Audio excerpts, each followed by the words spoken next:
Hey, what's up, people? Welcome back to Journey Jams. अपनी morning coffee चल रही है डेली रूटीन के हिसाब से and everything is going so good. This is a short disclaimer video. Actually इसके बाद जो अभी वीडियो आप देखोगे मेरे चैनल पे अभी जो आने वाला है, वो वीडियो को एक्चुअली मैंने एक 2 वीक्स बैक शूट कर लिया था, लेकिन मैंने अपलोड नहीं किया because I wanted to first upload a few different videos and then go to this particular video. तो डिस्क्लेमर ये है कि मैंने कोई प्रोफेशनल रिव्यूअर हूँ नहीं. So this is just an experience video जो मेरे को अपनी कार के साथ मिली है. ये जस्ट मेरा एक्सपीरियंस मैं शेयर कर रहा हूँ, कैसे मुझे अच्छा लगा 5 साल में मेरा एक्सपीरियंस कैसा रहा.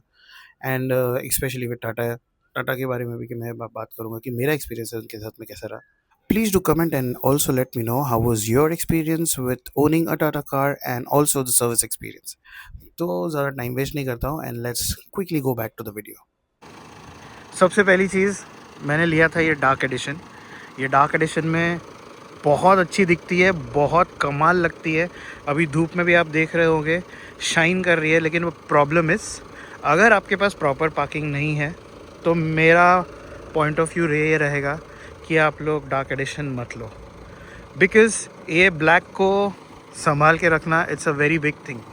वाइट पे अगर ऐसे छोटे मोटे स्क्रैच होते ना तो दिखते नहीं है, कोई और कलर पे भी नहीं दिखते. लेकिन ये स्पेशली डार्क कलर जो ब्लैक है इसमें फटाफट दिख जाते हैं. तो सबसे पहला अपग्रेड मेरे लिए ये था. ये आप देख रहे हैं यहाँ पर, दिस इज़ दी अपर.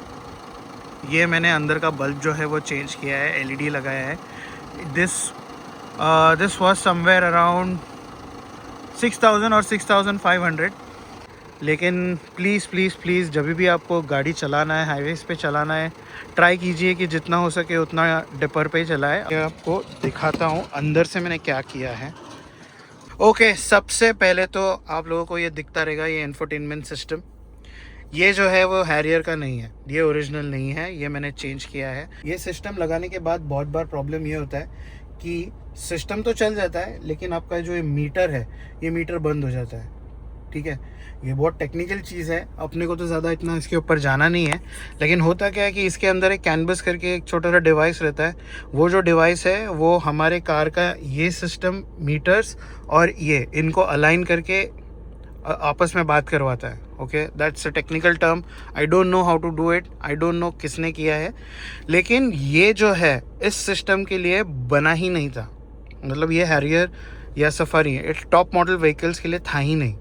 ठीक है, मैं जब इनिशियली 2021-2022 में अपग्रेड कराने के लिए गया, क्योंकि मुझे मेरा इंफोटेनमेंट सिस्टम काफ़ी बोरिंग लगता था और मुझे थोड़े वीडियोस वगैरह प्ले करने वाले सिस्टम चाहिए थे. तो इसीलिए मैंने जब इंक्वायरी करने गया तो उन्होंने बोला कि हैरियर के लिए नहीं आता, क्योंकि इनका जो इंटरनल सिस्टम है वो काफ़ी है ना कॉम्प्लिकेटेड है. तो अभी तक कैनवस बना ही नहीं है. वो बनना चाहिए वो पर्टिकुलर डिवाइस.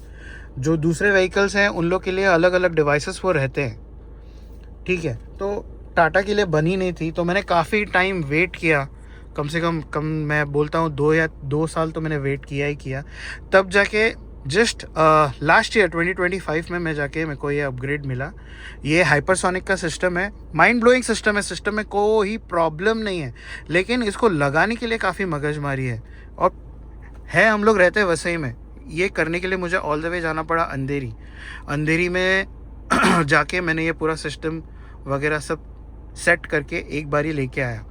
लेकिन प्रॉब्लम क्या हुआ, इसी बीच में ना एक बार मेरे मन में ऐसा आया कि I should go ahead and sell this vehicle and get a new one. तो मैंने क्या किया कि ये सिस्टम जो है ये मैंने निकलवा लिया और जो पुराना सिस्टम है वही इसके अंदर डालने का ट्राई किया, क्योंकि पुराना सिस्टम अपने पास अभी भी है और उस टाइम पे भी था. तो जैसे ही मैंने पुराना सिस्टम लगाया ना, इसके अंदर का चिप उड़ गया, क्योंकि वो मैंने लगाने को गया इधर लोकल लोगों से और उनसे वो सेट हो नहीं पाया. वो कुछ वायर में उल्टा फुल्टा कुछ लगा दिया उन लोगों ने और वो जो है वो चिप वो है उड़ गया. तो अभी वो चिप जो है ना, वो सिर्फ वो चिप मिलती नहीं है. मैं टाटा के शोरूम में गया, शोरूम में जाके पूछा कि बाबा वो चिप मुझे चाहिए, वो चिप कितने की आती है. तो बोलते सिर्फ चिप नहीं मिलेगी, the entire system you will have to purchase which cost somewhere around 40,000. मैं बोला अरे ये तो बहुत बड़ा खर्चा हो गया मेरे पे, अभी मैं क्या ही करूँ. अभी सिस्टम एक भी नहीं चल रहा है और वो चिप के बिना ये भी सिस्टम नहीं चलेगा और पुराना भी नहीं चलेगा. वो चिप तो चाहिए ही. तो अभी मैं सोच ही रहा था कि टाटा वाले लोगों ने ही मुझे एक नंबर दिया, एक अंधेरी का, या अंधेरी नहीं, सॉरी माय बैड, घाटकोपर में कोई एक आउटलेट है जहाँ पर सिस्टम्स का काम होता है। वहाँ पर से वो उनका नंबर लेके मैंने उनको कॉल करके अपना पूरा इन्फॉर्मेशन जो भी है वो दिया कि कैसे हुआ क्या हुआ।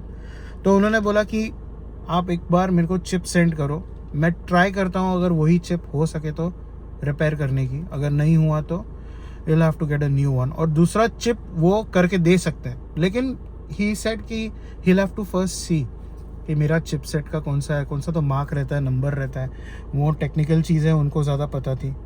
पर भेजने के बाद मैं उनका रिस्पांस आया कि ये हो सकता है, तो मैंने नया चिप ऑर्डर किया, आ भी गया, लग भी गया। बट उन सब चीज़ों के लिए ना मुझे कम से कम एक बार अंधेरी जाना पड़ा, एक बार घाटकोपर जाना पड़ा।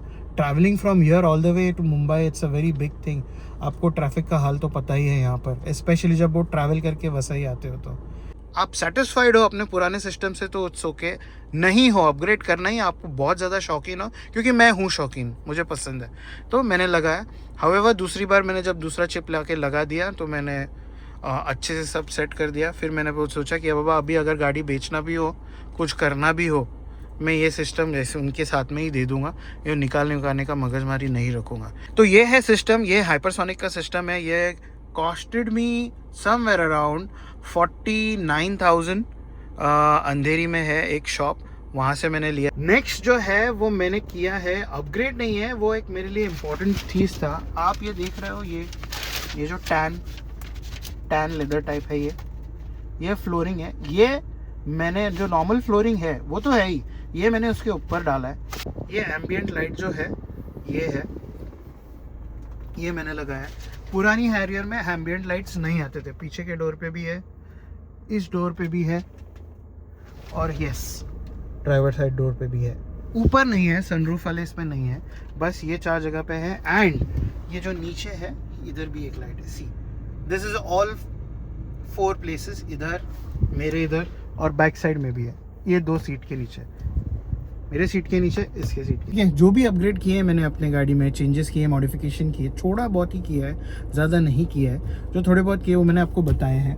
अभी बताने के बाद मैं आपको कंक्लूजन ये देता हूँ कि जो मैंने किया, मुझे जो अच्छा लगता है, मुझे जो कंफर्टेबल लगता है, मैंने वही किया, ज़्यादा नहीं किया। दूसरी बात, टाटा का जो कस्टमर सर्विस है, जो आफ्टर सेल सर्विस है, उसके बारे में मेरा मिक्स्ड रिव्यू है। ऐसा नहीं कि बहुत ज़्यादा ख़राब है, ऐसा नहीं है। एटलीस्ट जो वसई का शोरूम है और जो वसई के सर्विस सेंटर है, उनके बारे में मैं बोल सकता हूँ कि it is not extremely bad.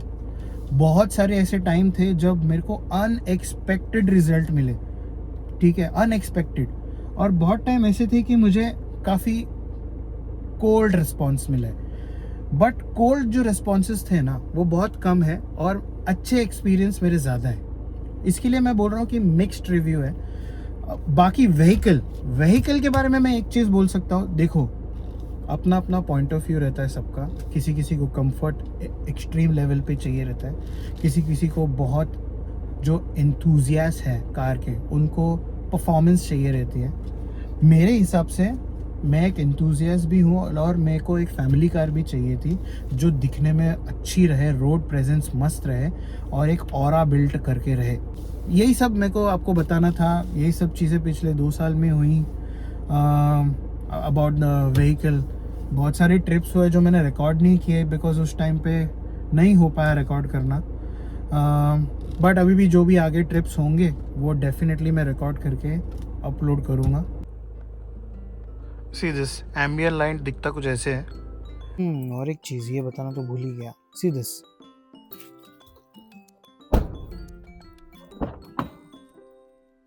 ये जो पडल लैंप है ये भी मैंने चेंज किया है। ये चारों डोर्स पे ऐसा है।